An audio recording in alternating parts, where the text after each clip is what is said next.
ನಮಸ್ತೆ ನವಕರ್ನಾಟಕ ಟಿವಿಗೆ ಸ್ವಾಗತ. ನವಕರ್ನಾಟಕ ಟಿವಿ ಜನಪರ ನ್ಯಾಯಪರ. ನೀವಿನ್ನ ನಮ್ಮ ಚಾನೆಲ್ ಸಬ್ಸ್ಕ್ರೈಬ್ ಮಾಡಿಲ್ಲ ಅಂದ್ರೆ ಈ ಕೂಡಲೇ ಲೈಕ್ ಮಾಡಿ, ಶೇರ್ ಮಾಡಿ, ಸಬ್ಸ್ಕ್ರೈಬ್ ಮಾಡಿ, ತಪ್ಪದೆ ಬೆಲ್ ಐಕಾನ್ ಕ್ಲಿಕ್ ಮಾಡಿ.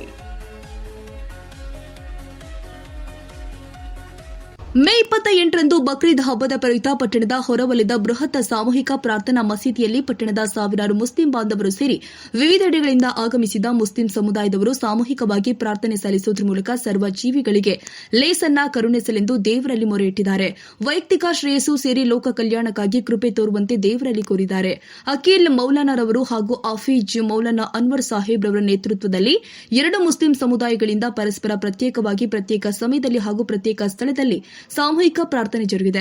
ಸಮಾಜದ ಹಿರಿಯರು ಹಾಗೂ ಮಾಜಿ ಸಚಿವರು ಆದ ಎನ್ಎಂ ನಬಿ ಸಾಹೇಬ್, ಕರ್ನಾಟಕ ಮುಸ್ಲಿಂ ಸಂಘದ ಮುಖಂಡರು ಹಾಗೂ ವಕೀಲರು ಆದ ಎಲ್ಎಸ್ ಬಶೀರ್ ಅಹಮದ್ ಸೇರಿ ಅನೇಕ ಗಣ್ಯರು, ಮುಖಂಡರು, ಮಕ್ಕಳು, ಯುವಕರು, ಹಿರಿಯರು, ವೃದ್ಧರಾದಿಯಾಗಿ ಸಾವಿರಾರು ಮುಸ್ಲಿಂ ಬಾಂಧವರು ಸಾಮೂಹಿಕ ಪ್ರಾರ್ಥನೆಯಲ್ಲಿ ಭಾಗಿಯಾಗಿದ್ದರು. ಡಿವೈಎಸ್ಪಿ ಮಲ್ಲೇಶ್ ದೊಡ್ಡಮನಿ ಅವರ ನೇತೃತ್ವದಲ್ಲಿ ಸಿಪಿಐ ಪ್ರಹ್ಲಾದ್ ಆರ್ ಚನ್ನಗಿರಿ ಹಾಗೂ ಪಿಎಸ್ಐಸಿ ಪ್ರಕಾಶ್ ಅವರು ತಮ್ಮ ಸಿಬ್ಬಂದಿ ಅವರ ಒಡಗೂಡಿ ಶಾಂತಿ ಸುವ್ಯವಸ್ಥೆ ಕಾಪಾಡುವ ನಿಟ್ಟಿನಲ್ಲಿ ಸೂಕ್ತ ಕ್ರಮಗಳನ್ನು ಕೈಗೊಂಡಿದ್ದರು. K Tippeswamy Kudligi, Navakarnataka TV.